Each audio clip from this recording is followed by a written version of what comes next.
4.3 is on angle bisectors. Instead of bisecting the sides with the perpendicular bisector, we're going to bisect angles of triangles. But if you want to know how to do that, we're going to use protractors again. And so if you do not have a protractor, I have some that you can use in class. You cannot take any of these home, but unless you absolutely need one, I have these little plastic ones. I am willing to let you borrow some of the plastic ones if you want to take that home with you. But these ones, I only have a class set, so I do not let students take those home. So we got to get your homework done in class because I won't be able to provide you with that at home. I'm hoping you guys know that. We're going to measure angles with a protractor, divide it by 2, cut it halfway, and draw a ray from the vertex through the point. For example, on number 1 on your worksheet, that's what it's going to ask you to do. Number 1, it asks you to draw the angle bisector of angle A. There's no other way to do it, so I just need to show you how to use a protractor in case you've never used one before. The protractor, if it tells you that we're bisecting angle A, then you're going to put that vertex on the corner of A, and you're going to put the 0 on one side of the triangle. And it doesn't matter if I use this side or if I use this side. It's going to be the same measurement. If I'm measuring from here, 0, 10, 20, 30, 40, 50, I'm looking at this angle. It looks about 64 degrees, maybe 63 degrees. Now let me measure the other way, just to do it. Here's angle A. Looks pretty lined up to me. 61, 62 degrees. So I'm really close both ways. It's either 62 or 63. 62 is even. Let's divide that by 2, and I'm going to go 31 degrees, which is right here. And I make a dot. And then my directions say, draw a line from the vertex through that point. And what we have just done is we now have an angle bisector where this angle is the same as that angle. As a matter of fact, I should be able to measure that this angle is 31 degrees and the other angle should be 31 degrees if I did it correctly. That's how it works. It's kind of nice. Protractors measure angles.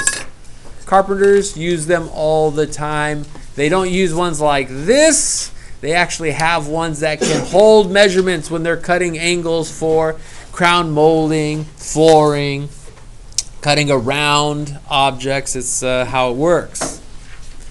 The second idea that I need you to know about with angle bisectors is the distances. And before I get to the ones that are going to be inside the triangle, I need to talk to you about a distance from a point to a line. So if you are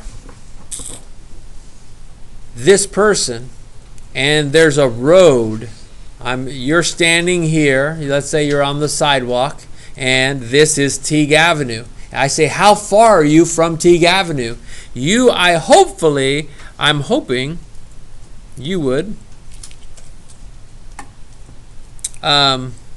measure your distance as the perpendicular distance from here to there. I hope you would think of yourself as how far away are you from the line is this distance and not any other distance like, oh, I'm this far or this far or this far. When we talk about mathematically how far something is away, we always talk about it from the shortest distance possible. It's the same on the long jump pit and the same on the triple jump pit. We measure the closest distance to the board. So, how that works with angle bisectors is this. If I have something like this point on the angle bisector, this is on the exact middle of these two things. This is an angle that's the same angle as this. How do I measure? I measure that this is the straight distance or the perpendicular distance from the outside of the triangle. Which means, if I'm measuring here, I don't go straight up. I actually have to make sure that it's at a right angle. Here, here. I got to make sure it's a right angle. It'll be bent just a little bit, or looks bent. But those points are equidistant, meaning those two distances are going to be the same. And if you're wondering why, we have an angle, we have an angle, we have an angle, and a side that is the same. Angle, angle, side is the same as angle, angle, side of the other. It's also could be considered congruent by HL. And why is that important? Because we can do a variety of problems that look just like that. For example, number 7 in your worksheet. If you want to do this on your worksheet, you're welcome to. You have two angles that have a congruent mark. What does that mean? This is an angle bisector. You also have these two right angles, which means this is the shortest distance from C to that line and from C to that line. It means that these are going to be the same. It means that these are going to be the same. It means that these are going to be the same. They're asking you to find x. Well, if those are both the same angle, then we should set them equal to each other. 3x plus 12 should be equal to the 5x. And we'll solve that with a little bit of math. We'll subtract 3x from both sides.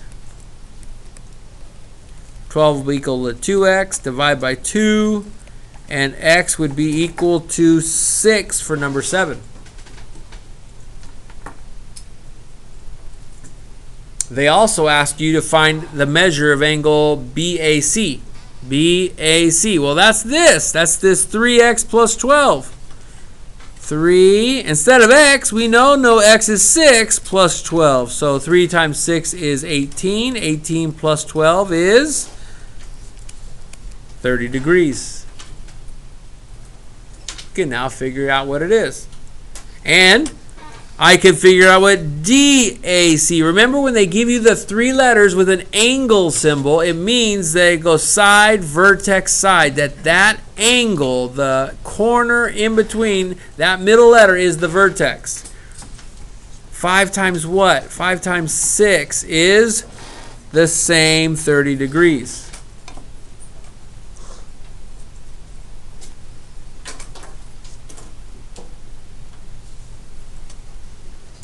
We'll do this one, then I'll go back up to the top. Number 14 says, is angle A, or is A on the angle bisector of XYZ? Well, this is the perpendicular distance, and these two distances are the same. No matter where you are, if you're on an angle bisector and you're the same distance away from the side and the other side, then guess what? You are on the angle bisector. I'm going to say yes, because AX is congruent to AZ, and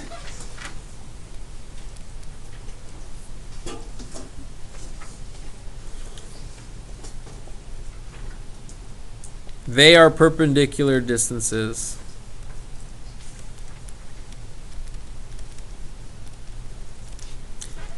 If those were not right angles, we would not necessarily be on the angle bisector. But because it's a perpendicular distance and it's the same distances, then this has to be on the angle bisector. That's what I meant to say, angle bisector. Going back up, the last thing that I did not explain was this thing. This is the thing that you're going to have to know the difference between this section and the previous section. In 4.2, you learned about perpendicular bisectors creating something called the circumcenter. Well, this one is called the incenter. The incenter is different than the perpendicular bisector or the circumcenter because this one's created by angle bisectors. The angle bisector, the angle bisector, the angle bisector.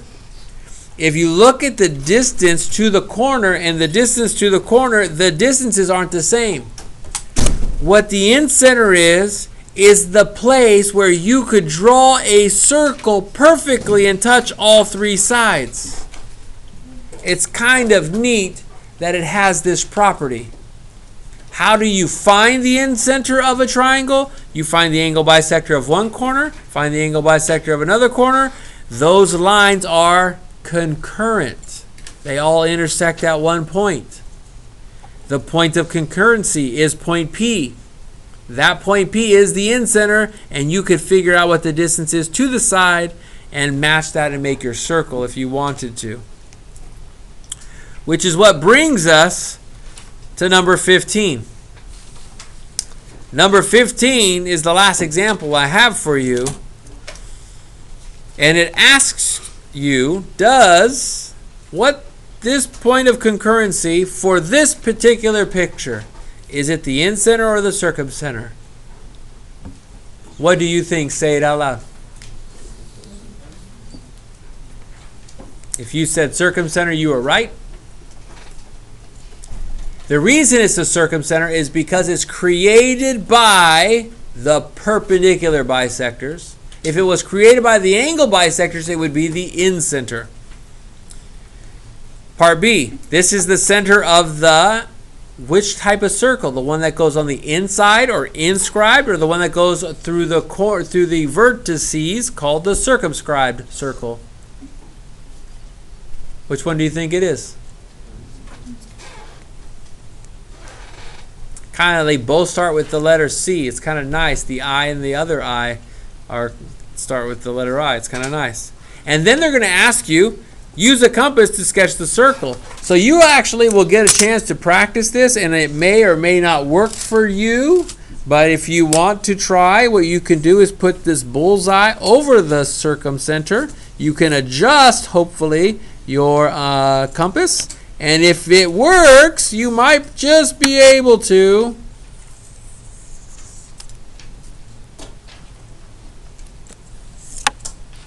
that's as much as I can do without my ruler hitting the screen right there. But you might be able to get that it's like so unsatisfying, huh? Right there. Oh, I'm so unsatisfied that I didn't get to complete the circle. Maybe you move it.